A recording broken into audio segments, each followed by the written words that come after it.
بصي يما، انا ماشيه عشان جوزي مستنيني تحت. انا هاخد العيش ده عبال ما اجيب بكره عشان ما عنديش عيش.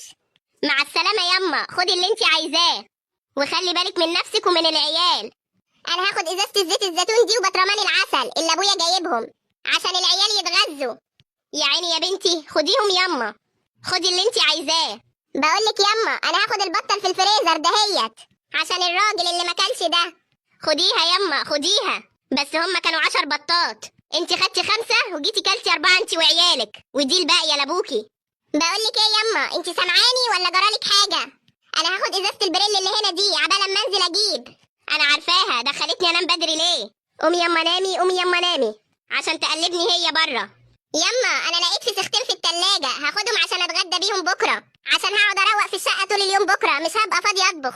خدي اللي انت عايزاه، ادخلي خدي قعده الحمام، فكي الشاشه وخديها عشان تبقى زياره حلوه علينا.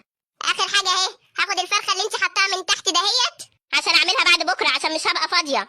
مش كفايه بقى، مش كفايه بنت انت تزقي عجلك وتاخدي عيالك وتمشي؟ خليتيني قمت وانا كنت قاعده متدفيه. هاخد البيض ده كمان عشان العيال بيحبوا البيض البلدي. اخر حاجه، اخر حاجه والله يا ماما، هاخد الكاتشب والطحينه وشوربه الخضار دهيت. اخر حاجه يا ماما، هاخد طماطم وبطاطس وخيار عبال ما انزل اجيب.